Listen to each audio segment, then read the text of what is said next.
বলল যে টেলিভিশন ছেড়ে একটা নিউজ দেখো। তো টেলিভিশন ছাড়ার পরে দেখলাম আমাকে বললো চ্যানেল আই দেখতে।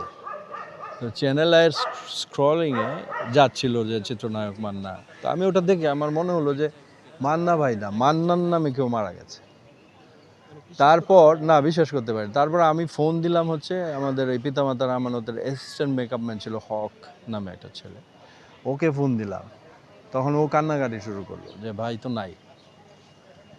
তখন আমি গুলশানের ওই হাসপাতালে গেলাম রেডি হয়ে, গিয়ে দেখি ওখানে হাজার হাজার মানুষ, পুরা ওই হাসপাতালের ক্যাম্পাস ভরা একদম। তারপর আমি ভিতরে গিয়েছি, ভিতরে যাওয়ার পরে দেখলাম কবর, আমি সিঁড়ি দিয়ে উঠবো আর কি দেখার জন্যে। তো কবরী আপা নামতেছিল, তো আমাকে বললো গিয়ে দেখ, মনে হয় ঘুমায় আছে। মাথার চুলগুলো একদম একটাও এলোমেলো হয় নাই, মানে ওনার চুলগুলি কিন্তু খুব সুন্দর ছিল। তো এই তারপরে মজার কিন্তু স্মৃতি থাকে যে আপনার অনেক মজা করে আপনাকে ডাকতো যে অনেক স্মৃতি, এক দুইটা স্মৃতি আমি বলতে পারি। একটা স্মৃতি আমি বলতে পারি, একটা স্মৃতি হলো এরকম, আমরা যখন দীপজলের বাড়িতে শুটিং করছি, তো আমাকে ছবিতে যখন নিল তখন বলল যে তুমি কিন্তু মানে 29 দিন কোথাও যেতে পারবা না, অন্য কোনো কাজ করতে পারবা না। আচ্ছা ঠিক আছে ভাইয়া। তখন শীত ছিল, গাড়ির পেছনে কম্বল কাপড় চোপড় সব নিয়ে যাওয়ার আগে আমি চুলের মধ্যে একটা কালার লাগিয়ে গিয়েছি, বুঝছেন, ব্রেভলন বার্গেন্ডি। ওটা লাইটের মধ্যে গেলে একটা শেড দেয়, একটু লালচে লালচে শেড দেয়। তো আমি যখন একটা সিন করার জন্য আমি দাঁড়ালাম, আমাকে মাহফুজ ভাই লাইট টাইট করলো, তখন আমাকে হঠাৎ করে পিছন থেকে ডাক দিল, মারুফ। আমি তাকালাম, বললো যে কি লাগাইছ? আমি কি ভাইয়া? আর এই চুলের মধ্যে কি কালার লাগাইছ? আমি ভাই, বলার পরে বলল মনে রাখছে এটা। কিছুক্ষণ পরে, ঘন্টা খানেক পরে দুবাই থেকে ভাবি ফোন করছে। ভাবি তো বিমানবালা ছিল, তো উনি আমার খুঁজতেছে যে মারুফ কই, খুঁজে বার করে। আমি বাইরে ছিলাম, সেটের বাইরে। আমার নিয়ে গেল, বললো যে কি জানি বলছিলাম নামটা কালারের। আমি বললাম রেভলন বার্গেন্ডি। তখন এটা আবার ভাবিকে বললো, ভাবি নিয়ে আসছে 2-3 দিন পরে, এটা আবার উনি চুলে লাগাইছে, লাগায়া সেটের মধ্যে আসে, কয় দিয়ে আসছি তোমার কালার। ওনার অসংখ্য পরিমাণ দেখেছি আমরা, অনেকের ক্ষেত্রে দেখি যে নেগেটিভ কমেন্ট, অনেকের ক্ষেত্রে অনেকেরই দেখি নেগেটিভ কমেন্ট যখন বক্তরা যখন করে, আর ওনার বেলা একটু চেঞ্জ দেখি যে পজিটিভ যখন কমেন্ট করার পর দেখি যে অনেকেই কান্না করছে, অনেকেই কমেন্ট করে যে ভাই আপনার মারা যাওয়ার পর আমরা সিনেমা দেখি না। এটা তো সত্যি সেই কথা। জিনিসটা আমি অলওয়েজ আমরা দেখি যে জিনিসটা দেখি যে মান্না ভাইয়ের বেলা প্রত্যেকটা পজিটিভ কমেন্ট, আর অনেকের বেলা নেগেটিভ কমেন্ট এই বলে অনেকেই আছে। না না, এটা তো সত্যি কথা। আপনি দেখেন, একটা মানুষ মরে গেছে কত বছর হয়েছে, 17 বছর। এখনো এখনো আপনি দেখবেন যে গ্রামের কোনো টং দোকানে যদি মান্না ভাইয়ের সিনেমা চলতে থাকে, আপনি দেখবেন ওইখানে ভিড় হয়ে যায়। তো এটা তো ভালোবাসা, মনে করেন উনি মানুষের মনের ভিতরে আছেন। এটা সম্ভব। আপনি যে 17 থেকে 20 বছরের কাছাকাছি হয়ে যাচ্ছে, মানে প্রায় 2 যুগের কাছাকাছি মানুষ মরে গেছে, তাকে মানুষ এখনো মনে। মান্না ভাইয়ের সাথে অসংখ্য পরিমাণে সিনেমায় কাজ করেছেন, পিতামাতা আমানত থেকে শুরু করে অনেক সিনেমায় কাজ করেছেন, দর্শকে এখনও মনে রাখছে আপনাদেরকে। কি বলার আছে মান্না ভাইয়ের সাথে কাজ করার এক্সপিরিয়েন্সটা যদি শুনতে পারি আমরা প্লিজ।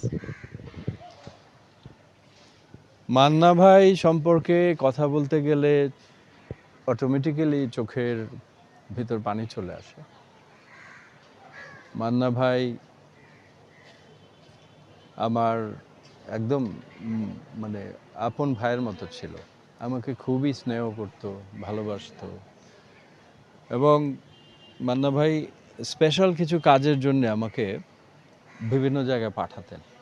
যাও অমুক অফিসে গিয়ে সাইনিং মানিটা নিয়ে এসো। এই যে আপনি বললেন পিতামাতার আমানত হচ্ছে ওনার ঘরের সর্বশেষ ছবি, ওনার প্রযোজিত। পিতামাতার আমানত হচ্ছে 8 নাম্বার ছবি।